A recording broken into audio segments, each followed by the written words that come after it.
Muy buenas alumnos, hoy vamos a hablar de los estados físicos de la materia, el líquido, el gaseoso y el sólido, y voy a explicaros pues 4 detalles acerca de la estructura interna de estos estados y por qué son como son y qué características hay entre ellos. Muy bien, aunque parezca simple y aunque parezca obvio, quiero decir esto porque realmente un poquito más adelante del vídeo va a ser útil. Primero, decir que tenemos 3 estados, el sólido, el líquido y el gaseoso, y que para pasar de cada uno de ellos al siguiente, lo que hay que hacer es elevar la temperatura, ¿de acuerdo? Para pasar de sólido a líquido es el proceso de fusión y hay que elevar la temperatura hasta superar el punto de fusión, y para pasar de líquido a gaseoso hay que calentar hasta pasar el punto de ebullición. En cuanto pasamos el punto de ebullición ya tenemos el estado gaseoso de la materia que tengamos, ¿de acuerdo?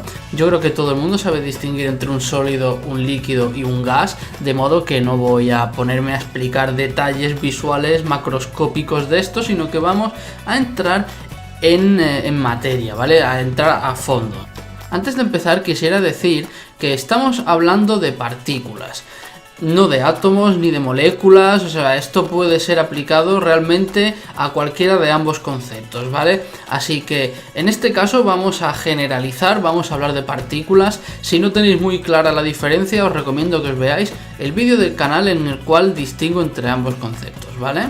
Pues bien, hay una premisa básica en toda la ciencia y es que la materia jamás es estática. Nunca vamos a tener una partícula totalmente quieta en el universo, ¿vale? Va a estar siempre, pues aunque sea como mínimo, vibrando, un poquito vibrando. Entonces, desde ese punto de partida ya sabemos que toda la materia tiene un mínimo de movimiento.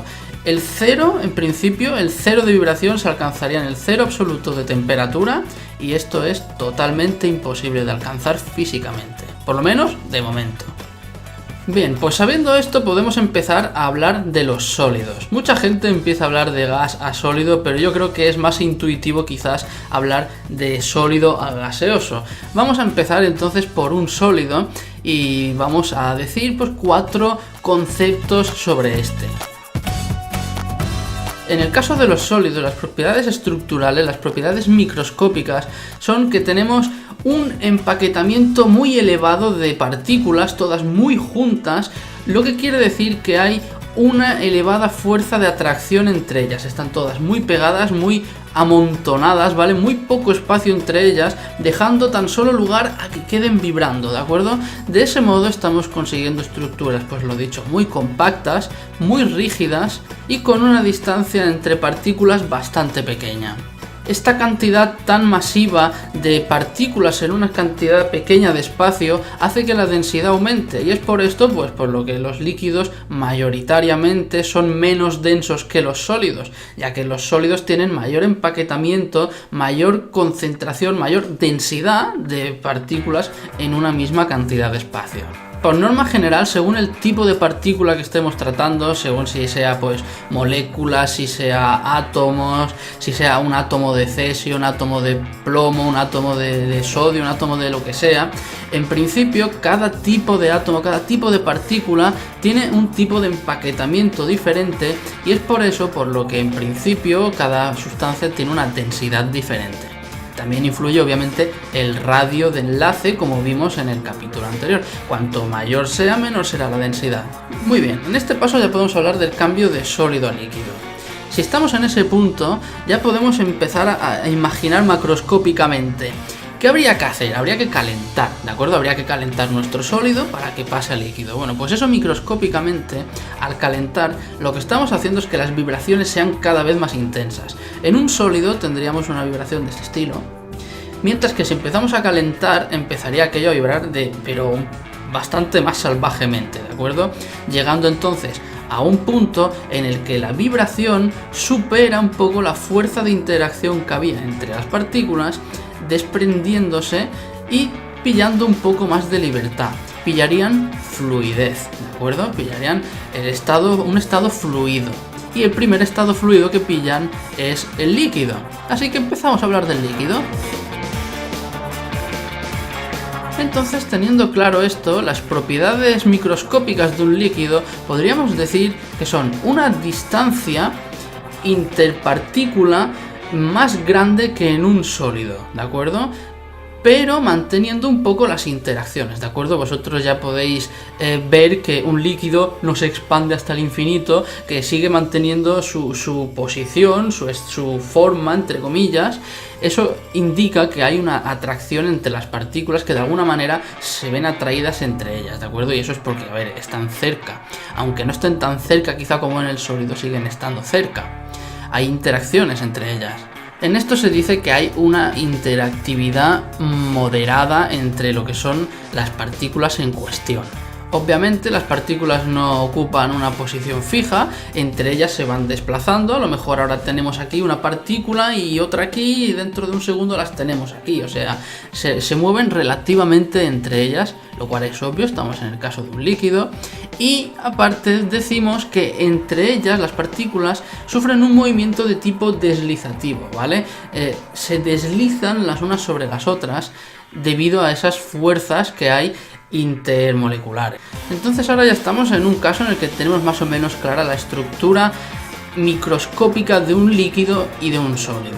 Entonces vamos a hacer 3/4 de lo mismo para acercarnos a la forma de gas, ¿de acuerdo? Si calentamos ahora un líquido, ¿qué vamos a conseguir? Vamos a conseguir que ese movimiento de las partículas se acelere de nuevo y llegue un punto en el que superemos incluso esas fuerzas que atraían a las partículas previamente, dejando estas totalmente libres, independientes las unas de las otras. Entonces, en este punto estamos en el caso de un gas. Si os fijáis, cada vez hemos ido quitando más interacción entre partículas a base de añadir energía con el calor, ¿de acuerdo? Teníamos al principio muchas interacciones de cualquier tipo entre las partículas. Hemos roto las más fuertes aplicando calor y ha quedado pues esto, fluidas, y ahora hemos roto todavía más esas interacciones hasta que queden totalmente libres. Entonces ya diríamos que en el estado gaseoso podríamos aproximar que no hay interacción entre partículas, ¿de acuerdo? Esto es una aproximación que es la aproximación de los gases ideales. En otro vídeo ya hablaremos de los gases ideales más profundamente, pero bueno, más o menos ya os queda un poco más claro cuál es el concepto de gas ideal. Puesto que ahora mismo estamos en un caso en el que damos por supuesto que no hay interacción entre partículas, que tan solo llevan su energía cinética, que es la que le hemos aplicado con calor, estamos en un punto en el que podemos decir que la trayectoria de cada una de las partículas va a ser rectilínea, porque si pasa cerca de otra partícula no se va a ver influenciada, va a seguir recto como si no hubiera nada, ¿de acuerdo? Eso es un poco también un concepto básico de los gases. En un gas, la energía cinética, que es la energía que determina la velocidad de la partícula, viene determinada exclusivamente por la temperatura que le ponemos. Ya sea el gas que sea, hidrógeno, oxígeno, helio, lo que sea, la velocidad de las partículas va a ser la misma si la temperatura es la misma. Esto es debido de nuevo al hecho de que las partículas no tienen interacción entre ellas. Por ejemplo, en el caso de un líquido, la velocidad de una partícula no va a depender tan solo de la temperatura, sino también va a depender de la fricción con las demás y de ciertos aspectos más microscópicos. Y otra característica bastante esencial de los gases es que se comportan prácticamente como pelotas de ping-pong. Estamos hablando de que llevan movimientos rectilíneos y en cuanto llegan a una superficie de cualquier tipo o a otra partícula, rebotan en un choque totalmente elástico, haciendo de esto entonces pues una de las propiedades más casi importantes de los gases, porque eso precisamente es lo que hace que haya presión. Si nosotros tenemos una partícula que se dirige hacia una pared, choca y rebota, en el momento del choque, en el momento de cambiar de momento lineal, estamos ejerciendo una fuerza hacia la pared. Y en ese momento es cuando ejercemos presión, puesto que presión es la fuerza partido por la superficie, y en ese momento tenemos una fuerza, ¿de acuerdo? Entonces estamos ejerciendo presión.